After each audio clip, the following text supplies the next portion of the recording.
approach to training and educating leaders was the right one in the healthcare setting. We're all aware that leadership and culture are inextricably linked, so leadership seemed to me like an obvious lever to improve patient safety.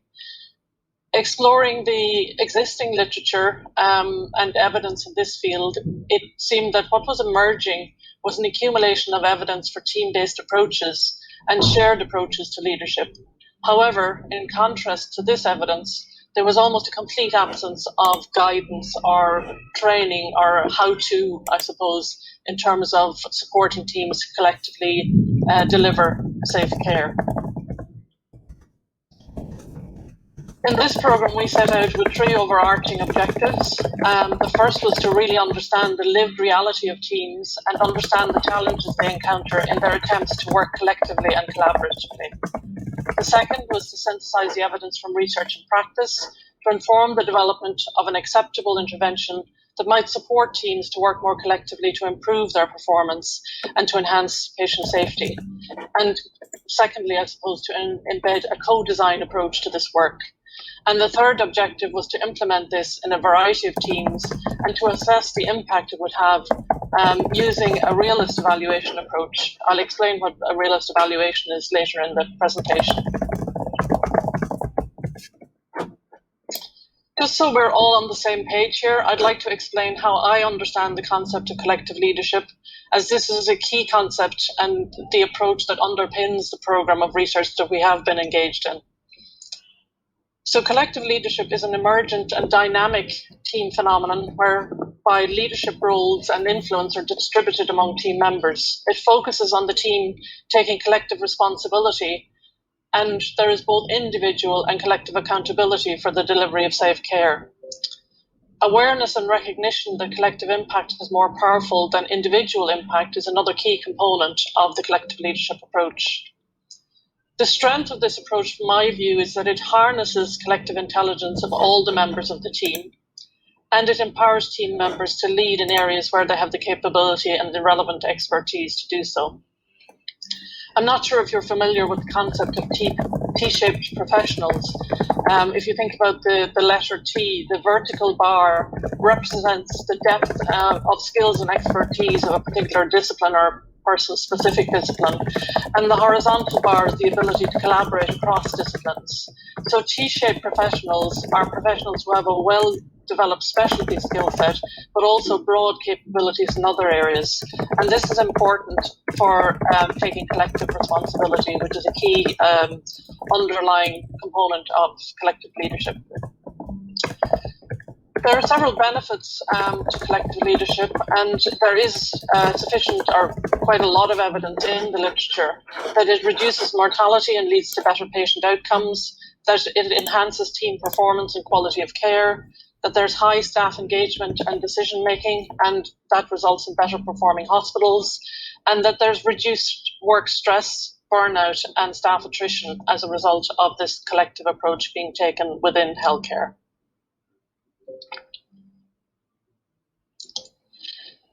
So how do we foster collective leadership in practice? Our research questions in this first review we did were, what interventions are most effective for the development of collective leadership in healthcare teams, and what outcomes have been measured, and what are the evaluation approaches that have been adopted to measure those outcomes? And in this review, we found that collective leadership was associated with improved communication and role clarity, enhanced mutual respect, trust and support, a greater willingness to adopt this give and take approach I mentioned, increased staff engagement, staff satisfaction, and staff feeling more empowered, and it reduced stress and reduced staff turnover, whilst also, I suppose, the ultimate outcome that we would hope for is improvements in the patient experience and in the quality of care.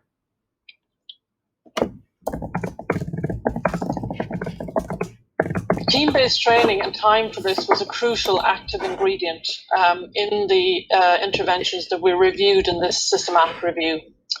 Particularly in hierarchical cultures, there's a strong need for support from senior staff, particularly clinicians who are often the formal leaders in teams, and senior managers, providing evidence of the need for the organizational level support to introduce collective leadership into any team-based setting. Also, I think the education about what the potential benefits of collective leadership was important, and repeatedly fostering and supporting, I suppose, senior leaders in the organisation to deliver this message. Co-design, another critical element. Co-design is about engaging and bringing together all stakeholders to reflect together, to develop ideas and to implement improvements. In contrast to the more usual top-down approach with an intervention developed by others or developed outside the organisation, this is a much more collaborative bottom-up approach. So we started this process, I suppose, looking at the key ingredients for successful interventions in collective leadership. We found in the literature that one of the steps was to establish a co-design team. And that's what we did. And here you can see a picture of our co-design team. From this, you can see that we had diversity in terms of discipline, but also in terms of rank. We had signed up, you see there's one patient representative in the group. We had signed up more patient reps, but due to ill health, they were unable to join. Though what we did do to compensate for that is we brought a group of patients together later in the process to ensure that their perspective was included in the design, the ultimate product. There are many challenges to working in this way, not least, I suppose, that the researchers, or some of the researchers, this was their first time working in this way, and they weren't entirely comfortable with it. I don't want to dwell particularly on these challenges here, but if you're interested, we have published 2 papers on it, and they're listed on our webpage. So the process of co-design is very structured. We did a lot of pre-work before going into these discussions with the co-design team. And then the inputs consisted of international cases, looking at some of the interventions that were addressing team development, such as things like team steps and crew resource management, for example. We conducted systematic reviews, such as the one I mentioned earlier. We had a number of PhD students exploring different aspects of teamwork, such as the role of context in implementation, and psychological safety and voice in teams. We provided opportunities for the co-design partners to share their own experience of working in teams. And for example, on the team, one of the members was the head of transformation of one of our large teaching hospitals, and she had considerable experience working with teams through her role. And then many of the clinical staff would have rotated through a myriad of teams during their training and in their subsequent careers. We also, by word of mouth, identified teams that were high performing and known to have a collective and collaborative culture. And we interviewed several members of each of those teams to identify why they operated in this way, how they were doing it, and how they maintained this culture within their teams. So this is what the program looked like. So we had 6 core modules in the program and then 13 targeted modules. So based on, I suppose, all of the work we had done, this product, I suppose, really decided on the core modules as being team performance and safety cultures. The reason for this being that the ultimate aim of the program, I suppose, was to improve safety culture, and we know that this is strongly influenced by the team's performance. So these 6 components were compulsory for teams to take. The remainder of the program then had an inbuilt facility to allow the team's choice in terms of adapting the content or adapting the choice of modules to their specific needs. So the target areas of the program are represented by the different colours here. Patient safety, team processes, well-being, and we also felt it was really important right up there at the top to include a module on sustainability because of teams' previous experience of initiatives fizzling out when the novelty wears off, and we really wanted to make sure that this was something that would stick. So the core elements there are the team values, vision and mission, the team goal setting, role clarity, and then around safety, collective leadership for safety skills, risk and safety management at team level, and monitoring and communicating around safety performance. So how did it work? So 1 to 2 members of the team would facilitate the session, and this was rotating for each module in true collective leadership style. So those facilitators would receive a half-page instruction on how to structure or how to run the module in advance of the session, which usually took no more than 10 or 15 minutes for them to go through. And then each session started with an introduction or an icebreaker, and this was usually some kind of fun activity for the team to engage in together. Then that was followed by a presentation of factual information about the topic at hand that was being discussed. And in that, we provided content in the form of fact sheets, brief PowerPoint presentations, and other methods of getting information across to the team to, I suppose, stimulate the discussion. Then there was a component that consisted of discussion or group work, and that might happen in by individuals or in pairs or in small groups or as a whole team. And following that then, we in each of the modules introduced a template for the output from the module. We felt this was really important so that the goals and actions are recorded and that there's I suppose, commitment to taking the actions forward. Because without this, I think there is a danger that the teams would have a wonderful discussion and go away and nothing would change. So we were keen that this would kind of focus them on making change in their workplace.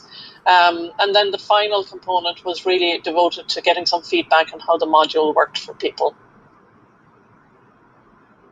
So this is just an example of one of the components or one of the modules within the program. I don't want to go through this in great detail, but just to show you what an outcome template looks like. So, we looked at things like current measures being gathered as a team to measure risk and safety management. What were the gaps that they felt they needed to begin to measure? And then the measures that were recorded by the wider hospital that were relevant to the team. So we asked questions like, what are the teams doing in terms of safety as a team? Are their clinical processes reliable? Is their team care safe today? Is it going to be safe in the future? So that's just a very brief example of the kind of thing that was included.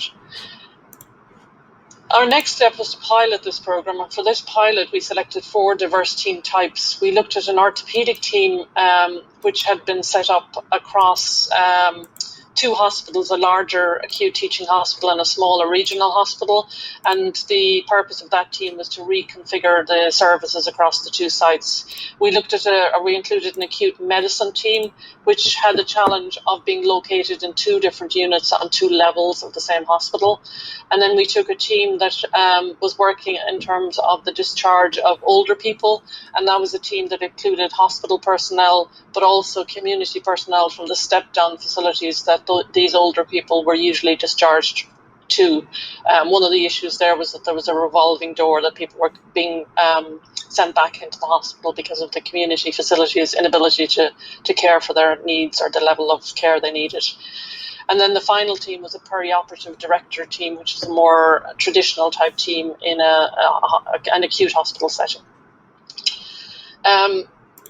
So our evaluation focused on a realist approach, and realist evaluation is an approach, I'm not sure whether the audience here is familiar with it or not, but it differs from traditional evaluation in 2 fundamental ways. It's theory-driven rather than data-driven. And by that I mean that you approach the data with some hypothesis already formed from pre-work.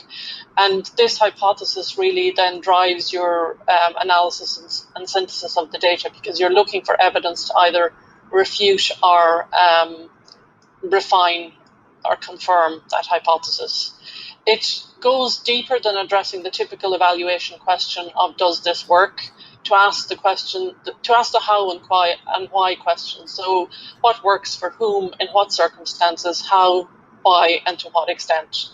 And for this evaluation, we included a variety of different data sources, including team surveys, individual interviews with members of the pilot teams, and observation data that was gathered throughout the 8 months to a year journey that the teams took through this program. One decision we made as a team was to develop a more innovative way of providing feedback to our pilot teams, and also utilising their experience to recruit other teams so that we could conduct a large-scale evaluation.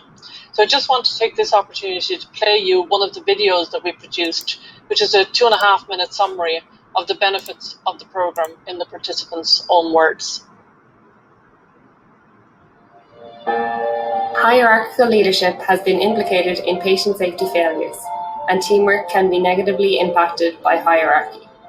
International evidence shows that collective leadership is positively associated with team performance and safe care. There have been calls to move towards more collective models of leadership in healthcare. However, limited knowledge and guidance exists on how to achieve this. Co-Lead aims to support quality and safety cultures through the development and implementation of a new model of healthcare leadership. The Co-Lead approach challenges hierarchical leadership culture and supports and develops teams to work collectively and take responsibility for achievement of organizational goals. It will demonstrate that organizational accountability requires individual and team accountability at every level of the organization. Collective leadership is an emergent and dynamic team phenomenon whereby leadership roles and influences are distributed among team members. It focuses on collective responsibility, individual and collective accountability, and collective impact.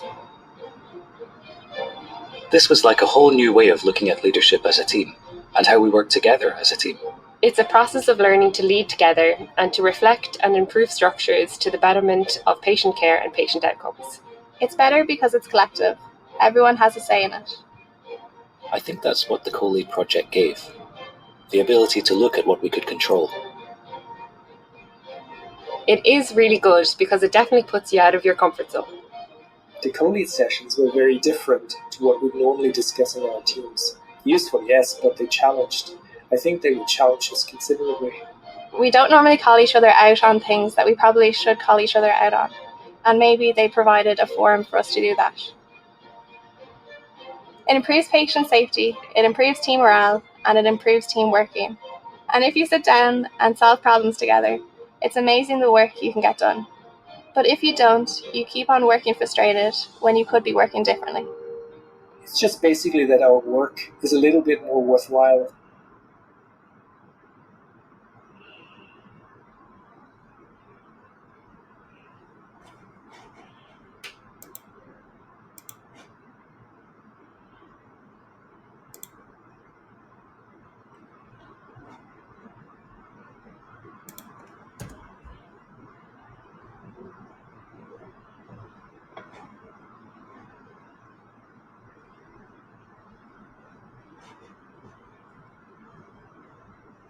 Before and after data on the team, and really, I suppose, let you know how your team fared in terms of the programme if you were to undertake it. I suppose every presentation in this conference will make some reference to COVID, and COVID presented challenges for us researchers as well as challenges for the healthcare system. And I suppose particularly in Ireland, we were at a stage with this programme where we'd spent 8 to 10 months recruiting teams towards the end of 2019, actually, recruiting a large number of teams to allow us to test the programme at scale. And we had a launch in one of our large hospitals at the end of 2019.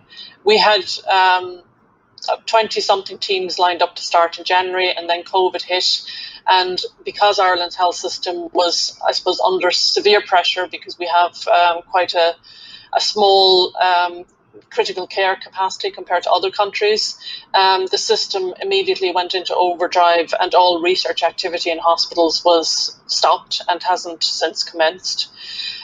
So what we did, I suppose, as a team was we gave time to think about how we might best help teams in the context of COVID.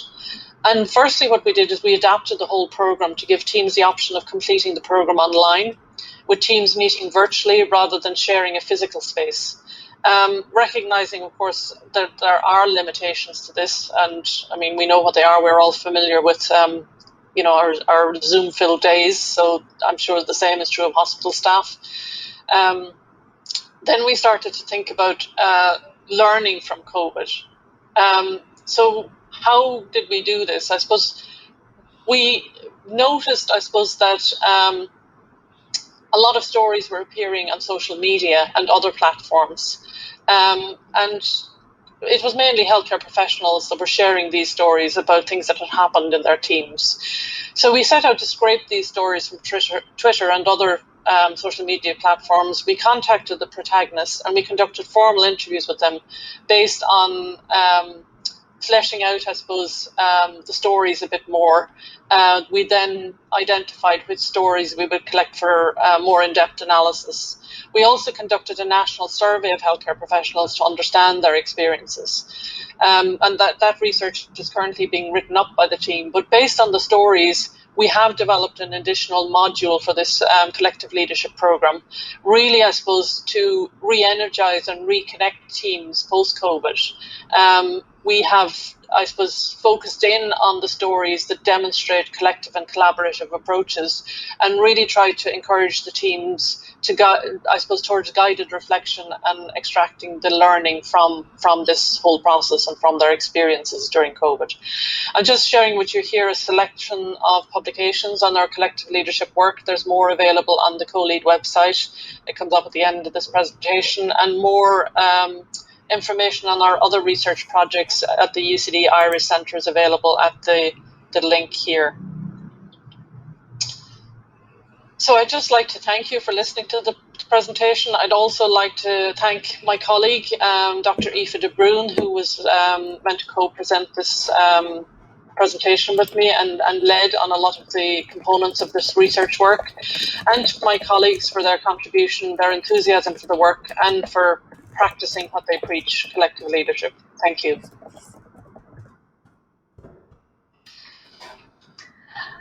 Okay, thank you so much, Eilish, for that fantastic presentation, and it's great to be joined with you now for some questions.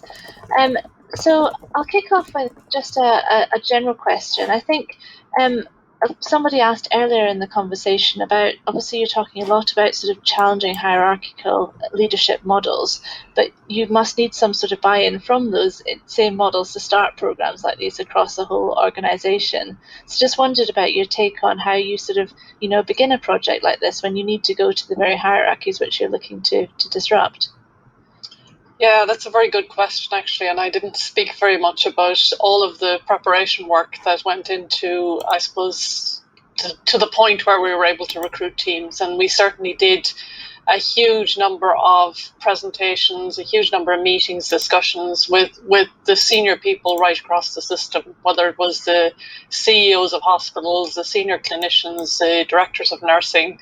We spoke to all of them. So there was huge effort. And we've actually written up that process in a paper, which we call the RELATE model, that we developed on how to do this when you're trying to implement. I suppose the challenge for us is that this was not just a program. It wasn't just a program to develop teams in hospitals. It was primarily for us a research program, because we are researchers after all. So it was trying to combine that, I suppose, the development, the implementation, and the research that proved very challenging. But we had to have senior leaders on board for all of that. And certainly we needed them on board for data collection as much as we did for implementing the intervention, for giving the teams the time and support they needed. But I suppose I mentioned the hierarchy and the fact that collective leadership isn't about negating the importance of formal leaders. It's about those formal leaders changing how they lead to be more inclusive and to allow others to step up to the plate. And I think once people get that, and once they get that it's not trying to tear the system apart and get rid of hierarchy, but it's more about trying to support and engage staff and allow teams to perform to their maximum ability, then, they're on board with it. And in some ways, we met with less resistance than we had expected. People were quite open to the approach. I mean,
before that other disciplines were actually working to the same purpose.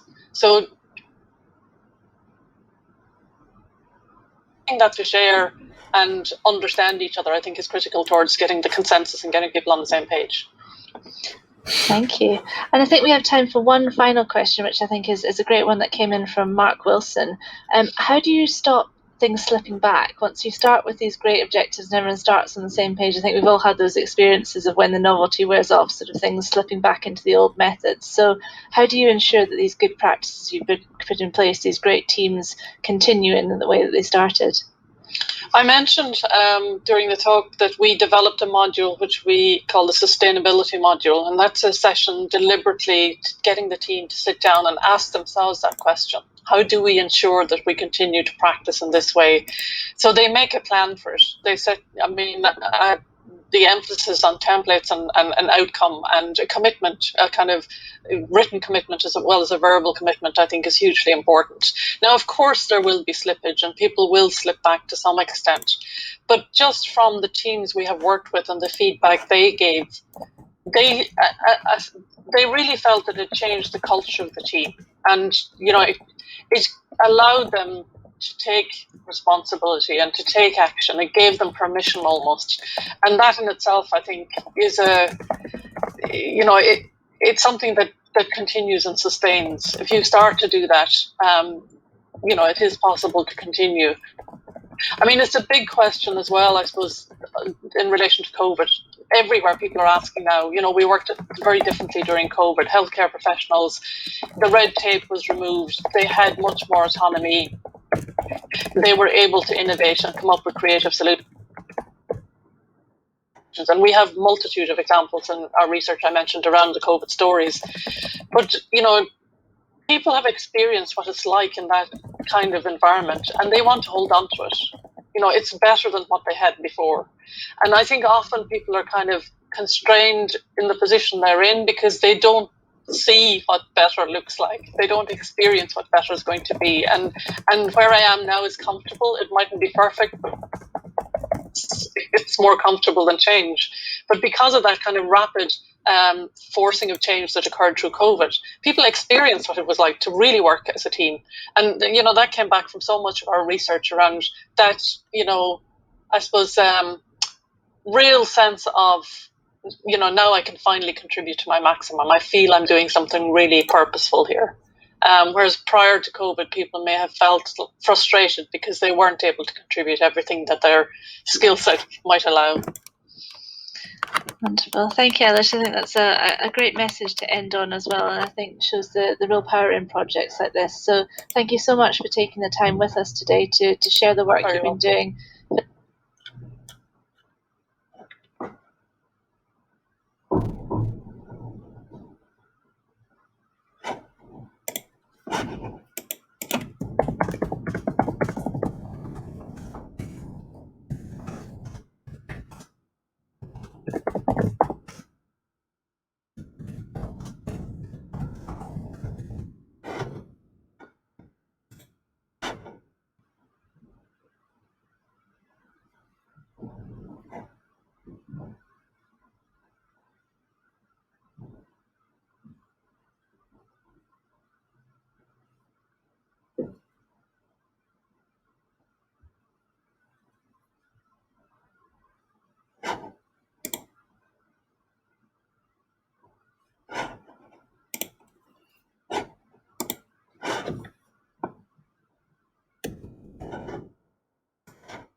innovations in care, focused on a patient-family centered approach to care to achieve that ultimate goal around advancing quality.